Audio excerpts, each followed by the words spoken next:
हाँ hello good morning बच्चों। मैं आप लोगों के सामने ये छोटा सा वीडियो इसलिए बना रहा हूँ कि आपके लिए बहुत उपयोगी है।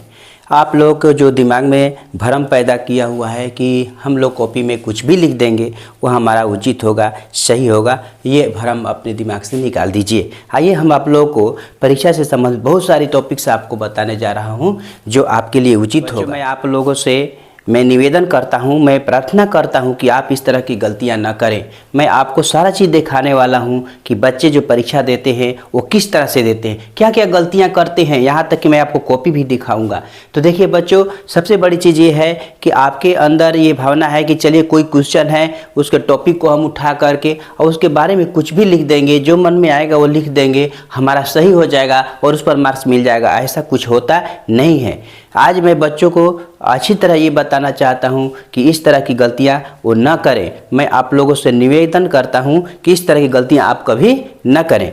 तो आइए मैट्रिक की कॉपी के कुछ टॉपिक्स को हम देखते हैं। तो ये देख लीजिए, यहाँ पर देखिए स्क्रीन पर एक आपका कॉपी है, वो किस प्रकार की कॉपी है आप खुद देख करके पढ़कर समझिए। कुछ लोग आपको ऐसे बता देते हैं कि जैसे कोई भी क्वेश्चन दिया गया है, उस क्वेश्चन को हल करने के लिए आपको क्या करना है कि वो क्वेश्चन से संबंधित आपको जो भी आता है वो लिख दीजिए। ऐसा कुछ नहीं होता है। जो आपका क्वेश्चन है उससे संबंधित, जो आपका क्वेश्चन का टॉपिक है उससे संबंधित, भले ही आपको नहीं याद है, उससे संबंधित आप कुछ लिखते हैं या सुंदर अक्षरों में कुछ लिखते हैं, उसके बारे में बताते हैं, तो उसके बारे में कुछ चर्चा की जा सकती है। लेकिन ऐसा कभी नहीं होता है कि आप टॉपिक से हटकर कुछ भी लिख दें और आपका मार्क्स मिल जाएगा। ऐसा कुछ नहीं होता है। तो बच्चों इस तरह से सावधान हो जाएं और मेहनत करें, पढ़ें, और इतना पढ़ें कि आप उसके बारे में, हर टॉपिक के बारे में जानें और उसके बारे में कुछ लिख सकें।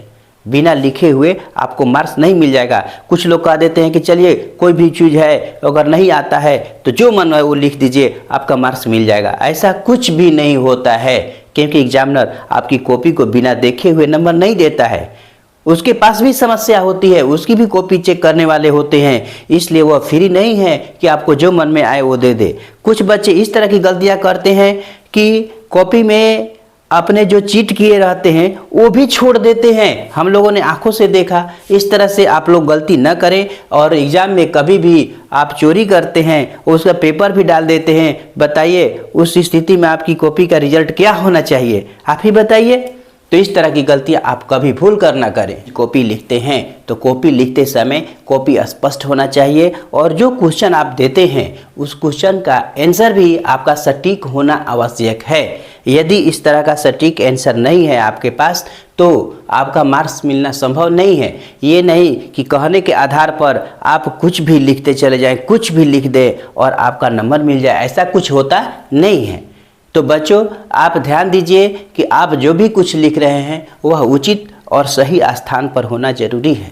तो आइए हम देखते हैं कुछ बच्चे जो गलती करते हैं उस पर हम विचार करते हैं। कुछ बच्चे क्या करते हैं, जैसे कोई भी क्वेश्चन का हल करते हैं, मान लीजिए कि पहला का मान लीजिए कि ए, बी और सी है। इस तरह से ए, बी, सी आपके पास 3 क्वेश्चन है और तीनों क्वेश्चन का आंसर देते हैं। तो आंसर देते समय आपको ध्यान देना जरूरी है कि हम जो लिख रहे हैं वो किस तरह से लिख रहे हैं। अब मान लीजिए एक का हम जब भी लिखें तो एक का जो भी यहाँ पर रहता है, निम्नलिखित प्रश्नों का उत्तर दे, खाली स्थान पर है, जो भी यहाँ पर लिखने के बाद ही हम यहाँ पर ए, बी और सी यहाँ से करके हम इसका आंसर यहाँ पर आपको लिखेंगे।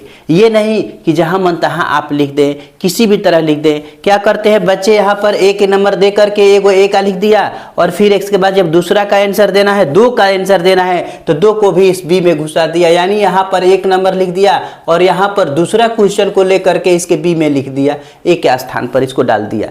इस तरह की गलतियाँ आपको कभी नहीं करनी होगी। क्वेश्चन का नंबरिंग और क्वेश्चन का जवाब सही देना उचित है। अगर आप सही स्थान पर नहीं देते हैं तो आपका मार्क्स नहीं मिल सकता है। मैं अभिभावक और बच्चों सभी से निवेदन करता हूं कि देखिए, अभिभावक को भी इस पर ध्यान देना चाहिए कि हमारे जो बच्चे एग्जाम की तैयारी कर रहे हैं तो वो पढ़ते हैं, नहीं पढ़ते हैं। यदि पढ़ते हैं तो उनके बारे में कभी समय निकाल करके ज़रूर ये प्रिपेयर कराना चाहिए कि बच्चों देखिए इस तरह से क्वेश्चन का आंसर लिखा जाता है। हमारे वीडियो के अंदर में आपको इस तरह से क्वेश्चन आंसर देने के लिए आपको PDF के रूप में क्वेश्चन आंसर भी दिए जाते हैं। जो क्वेश्चन दिए जाएंगे उसको बच्चों से कमेंट में आंसर भी माना जाता है। या बच्चे जो पढ़ने वाले हैं वो हमारे वीडियो से जुड़े, हमारे वीडियो के साथ हमारे व्हाट्सएप से जुड़े और जुड़ने के बाद उनको ये सारे टॉपिक्स भी दिए जाएंगे, क्वेश्चन भी दिए जाएंगे और उस क्वेश्चन को हल करके आप भेजें और हम देखते भी हैं ताकि हमारे बच्चों की जो क्वेश्चन आंसर देने की जो मेथड है, तरीका है, वो सही है कि नहीं, तभी आपका विकास संभव है। तो देखिए बच्चों, आप परीक्षा की तैयारी के लिए, अब अगली परीक्षा की तैयारी के लिए जो बच्चे आने वाले हैं और जो अभिभावक हैं वे अपने बच्चों पर ध्यान देना शुरू कर दें ताकि हमारे बच्चे जो है अगले क्वेश्चन के लिए अर्थात अगले साल के जो एग्ज़ाम होंगे उसके लिए सही उत्तर वह कैसे लिख सके, आंसर कैसे दिया जाता है, इसके बारे में जानना जरूरी है। केवल कोचिंग में जाने से या आपको ऑनलाइन किसी तरह से पढ़ लेने से आपको उचित होने वाला नहीं है। आप उस प्रश्नों से आप सब सही जवाब आप दे नहीं पाएंगे। इसलिए आपको ये ध्यान देना होगा कि हम जो क्वेश्चन का जवाब दे रहे हैं वो किस तरह से दे रहे हैं और जब शिक्षक उसको चेक करेंगे और बताएंगे तभी आपको ये ज्ञान होगा कि हमें किस प्रकार से प्रश्नों का हल करना चाहिए। तो आइए बच्चों, आपको आगे की वीडियो में ये सारे चीज़ों के बारे में आपको बताए जाएंगे और प्रश्नों को किस तरह से जवाब दिया जाता है इसके बारे में भी आपको बताए जाएंगे। साथ ही साथ आपके आपको क्वेश्चन पेपर दिए जाएंगे, उसका आंसर आपको लिखना होगा। इस तरह से हम लोग क्वेश्चन आंसर को मिला करके और इस तरह से सीखेंगे कि कोई भी क्वेश्चन का जवाब हम कैसे लिखें, इसके बारे में आपको बताया जाएगा।